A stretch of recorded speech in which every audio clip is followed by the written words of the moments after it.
कि भव्य से भव्य मंदिर के अंदर जब हम जाते हैं, जैसे जैसे हम मूर्ति के पास जाते हैं और जो आखिरी दरवाजा होता है मूर्ति तक पहुंचने का, जिसको कहते हैं गर्भगृह, उस गर्भगृह में पहुंचने का जो दरवाजा है वो इतना छोटा, इतना सकरा क्यों होता है बताऊंगा। और मंदिरों से रिलेटेड कुछ और बहुत ही इंटरेस्टिंग साइंटिफिक चीजें बताऊंगा जो सुन के आपको मजा आएगा। शुरू करते हैं घंटी से। हर मंदिर में, आपके घर के अंदर भी अगर एक छोटा सा मंदिर है तो छोटे से मंदिर में एक छोटी सी घंटी होती है, और बड़े बड़े मंदिरों में बड़े घंटे होते हैं। क्यों होते हैं? 3-4 कारण है, मगर सबसे पहले आपको लेके चलता हूँ एक बहुत मॉडर्न फिल्म के पास जिसका नाम है स्पाइडरमैन। देखा है स्पाइडरमैन जो टॉबी मैगवायर वाली थी, उसमें हमको पहली बार इंट्रोड्यूस किया गया था एक विलन से जिसका नाम था वेनम, जिसके पास शक्तियां थी स्पाइडरमैन की, मगर वो दिखता काला था। उस फिल्म का क्लाइमेक्स अगर आपको याद ना हो तो मैं यहाँ लगा रहा हूँ, देखिए कैसे वेनम को कंट्रोल करने के लिए सब तरफ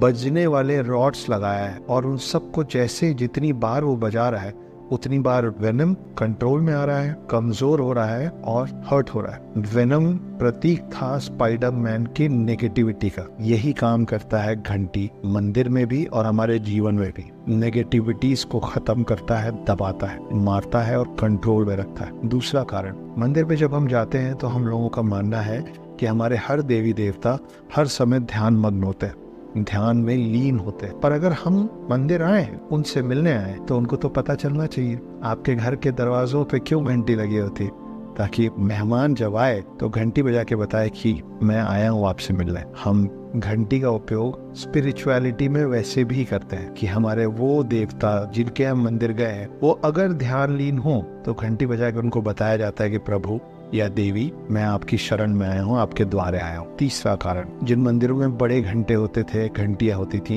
वो इसलिए भी होती थी ताकि सुबह और शाम आरती से कुछ मिनट पहले जब वो घंटियां बजनी शुरू होती थी तो उस मंदिर के आसपास रहने वाले सारे लोगों को ये पता चल जाता था कि आरती का वक्त हो गया है, पूजा का वक्त हो गया है। सब अपने अपने घरों से निकलते थे और मंदिर प्रांगण में जमा हो जाते थे ताकि सारे भक्त मिलके भगवान जी को जगा सके और बता सके कि ये आपके और हमारे मिलने का समय है। तो नेगेटिविटी मारता है स्पाइडरमैन, देखिए और समझिए कि घंटी आपके जीवन में क्या करता है। दूसरी चीज, एक और ऐसी चीज है जो हमेशा मंदिरों में मिल जाती है, उसको कहते हैं शंख। देखा ही होगा शंख क्यों मिलता है, शंख की खासियत क्या है? क्या सिर्फ शंख एक बजने का काम करता है? शंख एक दिखने में सफेद चीज है इसलिए मंदिरों में रख के बजा दिया जाता है, या उसके पीछे कोई साइंटिफिक रीजन भी है? बता पाओ। एक कहावत है कि शंख बजे भूत भागे, कि शंख जब बजाया जाता है तो भूत भाग जाते हैं। क्यों कहा जाता है ऐसा? एक इंडियन साइंटिस्ट है जिनका नाम है जगदीश चंद्र बोस, और उन्होंने ये प्रूव किया है कि जब शंख बजता है तो शंख की ध्वनि जितना एरिया कवर कर पाती है, उस पूरे एरिया में बीमारी फैलाने वाले जितने भी कीटाणु होते हैं या तो वो निष्क्रिय हो जाते हैं या मर जाते हैं। ये सच है, साइंटिफिकली प्रूव्ड है कि जब शंख बजता है तो शंख की आवाज हवा में जितने भी ऐसे कीटाणु होते हैं जो आपके और मेरे जीवन को नुकसान पहुंचा सकते हैं, चाहे वो बैक्टीरिया हो या वायरस, या उनका असर घट जाता है या वो मर जाता है। इसके अलावा बर्लिन यूनिवर्सिटी है जिसने कंफर्म किया है कि शंख का जो साउंड होता है वो कारगर और सस्ता तरीका है हवा के अंदर हानिकारक बैक्टीरिया को मारने का। ये भी प्रूवन है। और क्या क्या कर सकता है शंख आपके जीवन में? वो कॉलरा और मलेरिया जैसी बीमारियों से भी आपको छुट्टी दिला सकता है, या कॉलरा और मलेरिया की बीमारियां अगर आपको हैं तो उसका असर आपके ऊपर घटा सकता है। मिर्गी और कोढ़ के रोगियों के लिए भी शंख की आवाज सुनना बहुत मददगार होता है, क्योंकि वो मिर्गी और कोढ़ के असर को भी इंसानी जीवन से घटाता है। और क्या कर सकता है शंख? दिल के पेशेंट्स, हार्ट पेशेंट्स के लिए, दिल के रोगियों के लिए भी बहुत अच्छी चीज है। जो लोग हकलाते हैं, स्टैमर करते हैं, उनको सलाह दिया जाता है कि शंख बजाइए। शंख बजाने से उनकी जीवा, उनकी जबान, उनकी बोली साफ होती है, उनकी स्टैमरिंग गिरती है। शंख बजाने से लंग्स की कैपेसिटी बढ़ती है। आपने देखा होगा जब किसी का हार्ट का ऑपरेशन होता है, चाहे वो एंजियोप्लास्टी हो या फिर बाईपास सर्जरी हो, उसके बाद उनको एक इक्विपमेंट दिया जाता है जिसपे 3-4 बॉल्स होते हैं और एक साइड से पाइप होता है, और कहा जाता है इसको जितना जोर से हो सके रोज कई बार फूकिए। वो फूकिए इतनी जोर से कि ये सारे जो प्लास्टिक के बॉल्स हैं ये ऊपर के लेवल्स टच करें। यही काम करता है शंख उन लोगों के जीवन में जो उसको बजाते हैं। उनकी लंग्स की कैपेसिटी अच्छी रहती है, उनको हार्ट की परेशानियां कम होती हैं। शंख आपका मेंटल टेंशन भी गिराता है, आपका ब्लड प्रेशर कंट्रोल भी करता है, आपका डायबिटीज रेगुलराइज कर सकता है।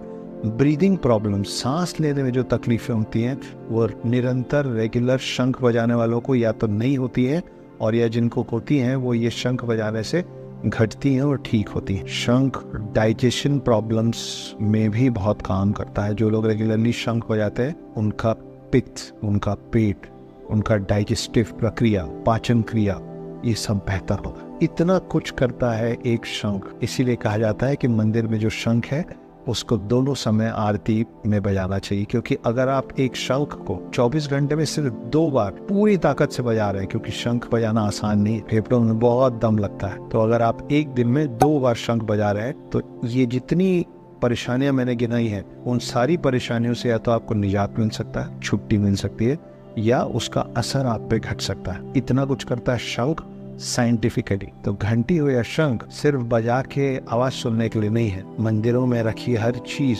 उपयोग में आने वाली हर चीज जो है वो सब साइंटिफिकली भी आपके लिए बहुत जरूरी है। एक और कमाल की चीज है जो मंदिरों से रिलेटेड मैं आपको बताना चाहता हूँ। मंदिरों में जो मूर्तियां होती हैं, आपने देखा भी होगा, सुना भी होगा कि लोग उसके चारों तरफ परिक्रमा करते हैं। क्यों करते हैं परिक्रमा? जब किसी मंदिर में किसी मूर्ति को बैठाया जाता है तो उसकी प्राण प्रतिष्ठा की जाती है। 22 जनवरी को अयोध्या, आपको पता ही होगा, तब पूरे देश ने देखा था कि प्राण प्रतिष्ठा कैसे होती है। प्राण प्रतिष्ठा एक प्रक्रिया है जिसके बाद उस निर्जीव मूर्ति के अंदर हम उस देवी देवता के प्राण को उतार लेते हैं, और जैसे ही उस मूर्ति में प्राण आता है एक मैग्नेटिक फील्ड तैयार होता है उस मूर्ति के चारों तरफ। वो मूर्ति के जितने पास आप रहते हैं उतना ज्यादा आप फील करते हैं। मैग्नेटिक फील्ड को आम बोलचाल में आपके मेरे समझने के लिए क्या बोला जा सकता है? ऑरा। वो ऑरा जो आपके और मेरे अंदर भी होता है, उससे बहुत कई गुना ज्यादा ऑरा तैयार होता है मैग्नेटिक फील्ड के तौर पे उस मूर्ति के चारों तरफ। और वो कैसा होता है? वो हमेशा क्लॉकवाइज होता है, एंटी क्लॉकवाइज नहीं,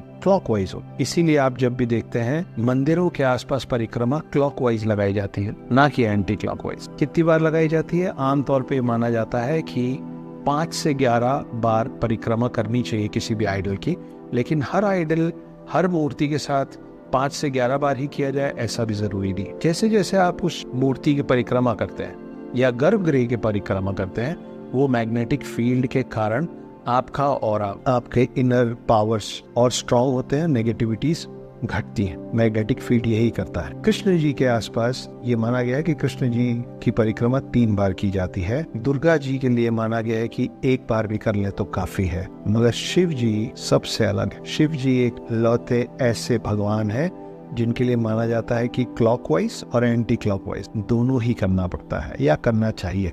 मगर शिव जी की परिक्रमा कभी भी ऐसे या वैसे पूरी नहीं की जाती है। आधा घूमा जाता है, फिर वापस आ जाता है, और फिर दूसरी तरफ से आधा घूमा जाता है। तो आधा क्लॉकवाइज और आधा एंटी क्लॉकवाइज घूम के उस बैलेंस को बना के रखा जाता है। ये वजह है हम मंदिर में जाते हैं, गर्भगृह के अंदर या गर्भगृह के बाहर से उसकी परिक्रमा करते हैं। अब वापस गर्भगृह की बात आ गई तो ये जानना जरूरी है, जो मेरा पहला सवाल था आपसे, कि इतने बड़े और भव्य मंदिर के गर्भगृह में जाने के लिए भी जो दरवाजे होते हैं वो हाइट में इतने कम और चौड़ाई में इतने नैरो, इतने सकरे क्यों होते हैं? वो इसलिए होते हैं कि आप गर्भगृह में भगवान के सामने या किसी भी देवी देवता के सामने जाने समय ये ना भूले कि आप कौन है। आप कितने भी अमीर हैं, आप कितने भी गरीब हैं, आप कितने भी ज्ञानी हैं, आप कितने भी अज्ञानी हैं, आप कितने भी उम्र दराज हैं, आप कितने भी छोटे हैं, मंदिर के गर्भगृह में भगवान के सामने जाने के लिए आपको झुक के ही जाना चाहिए। इसलिए मंदिर के दरवाजे छोटे होते हैं ताकि आप कोई भी हो भगवान के सामने पहुंचने के पहले झुक जाए। ऐसे ही और साइंटिफिक इंटरेस्टिंग बातें आपको बताऊंगा अगले एपिसोड। तब तक के लिए जाइए, मंदिर जाएंगे, घंटी बजाइए, शंख बजाइए और परिक्रमा कीजिए प्राण प्रतिष्ठित